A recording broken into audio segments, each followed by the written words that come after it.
राष्ट्रपति जी ने आपातकाल की घोषणा की है और इससे आतंकित होने की कोई आवश्यकता नहीं है। 25 जून 1975 इंदिरा गांधी जी की आवाज में रेडियो पर सुनाया गया यह संदेश पूरे देश को आतंकित कर देता है।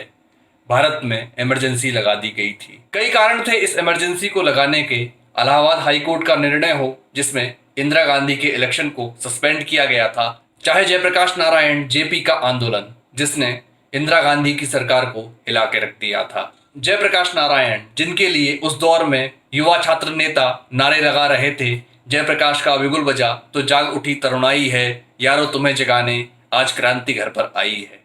इमरजेंसी के इस दौर को हम याद कर रहे हैं क्योंकि आज हम बात करने जा रहे हैं एडीएम जबलपुर वर्सेस शिवकांत शुक्ला के केस की। 25 जून 1975 को इंदिरा गांधी सरकार द्वारा राष्ट्रपति फखरुद्दीन जी के माध्यम से इमरजेंसी की आपातकाल की घोषणा कर दी गई थी।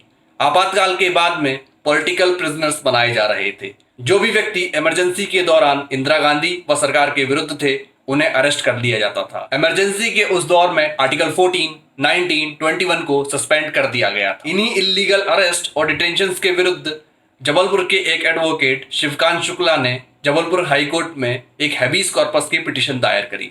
इस पिटीशन में उन्होंने कहा कि जिन लोगों को इलीगली डिटेन कर दिया जा रहा है वह गलत है और हैबीस कॉर्पस की रिट को मेंटेनेबल किया जाए और हैबीस कॉर्पस की रिट आदेशित जारी किया जाए हाईकोर्ट्स के द्वारा जिन्हें पॉलिटिकली प्रिजनर्स बनाया जा रहा है। जबलपुर हाईकोर्ट सहित 9 अन्य हाईकोर्ट्स ने इस रिट को मेंटेन किया और ये कहा during emergency writ of habeas corpus maintainable है। एडीएम जबलपुर के इस निर्णय के विरुद्ध सरकारों ने सुप्रीम कोर्ट में अपील दायर की। अपील की सुनवाई कर रहे थे chief justice A N Ray, justice Chandrachud, justice Bhagwati, justice HR Khanna और जस्टिस वेक। सुप्रीम कोर्ट की इस कॉन्स्टिट्यूशनल बेंच ने संवैधानिक पीठ ने 4 जजों की सहमति से यह फैसला दिया कि during emergency article 21 right to life, article 19 freedom of expression और article 14 right to equality will be suspended. Fundamental rights को सस्पेंड कर दिया जाएगा ड्यूरिंग द इमरजेंसी।